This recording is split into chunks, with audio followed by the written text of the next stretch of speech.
Congress sitting എംപിമാർ തന്നെ മത്സരിക്കുമെന്ന് ഉറപ്പായതോടെയാണ് ടി എൻ പ്രതാപൻ വോട്ടഭ്യർത്ഥനയുമായി നാളുകൾക്ക് മുന്നേ തന്നെ ജനങ്ങളിലേക്ക് ഇറങ്ങിത്തിരിച്ചത്.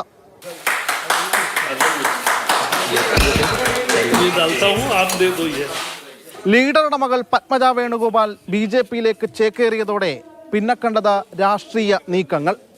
ചുവരെഴുതി ചുക്കാൻ പിടിക്കാൻ സിറ്റിംഗ് എംപി തന്നെ രംഗത്തേക്കിറങ്ങി.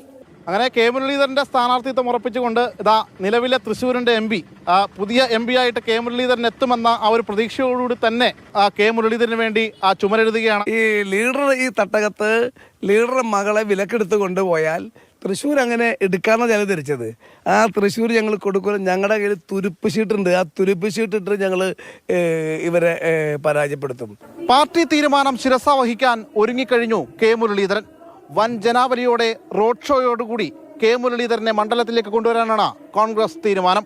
പാർട്ടി തീരുമാനിച്ചിട്ട് അറിയിക്കും, ഉച്ചയ്ക്ക് അനൗൺസ്മെന്റ് വരും, അതിനുശേഷം കാണാം. അതുകൊണ്ടല്ല, അല്ലാതെ മറ്റേ പ്രതിഷേധം കൊണ്ടൊന്നും കാണാതിരിക്കുന്നതല്ല. അത് കുഴപ്പമില്ല. അതിപ്പോ എന്തായാലും സ്ഥാനാർത്ഥി പുതിയ ആള് വരുമ്പോ കൺവെൻഷനുമായിട്ടൊന്നും ഉണ്ടാവില്ല, കൺവെൻഷൻ നടക്കും. തൃശ്ശൂരിലേക്കുള്ള മുരളീധരന്റെ വരവ് മത്സരം ഗംഭീരമാക്കുമെന്ന സുരേഷ് ഗോപി.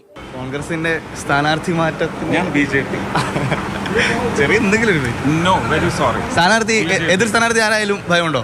എനിക്ക് മുന്നിലുള്ളത് പ്രജകളാണ്, നാട്ടുകാരാണ്, വോട്ടേഴ്സാണ്. അത് മാത്രമേ ഞാൻ കാണൂ. ഏത് സ്ഥാനാർത്ഥി മാറിയാലും ഭയമില്ല.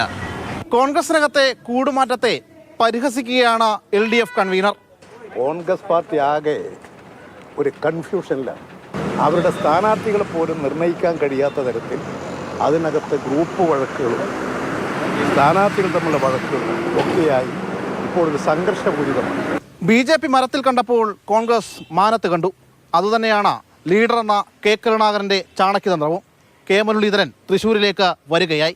ക്യാമറമാൻ മൽഘോഷിനൊപ്പം ശ്യാമപ്രസാദ് ഉത്തമൻ, മാതൃഭൂമി ന്യൂസ്, തൃശ്ശൂർ.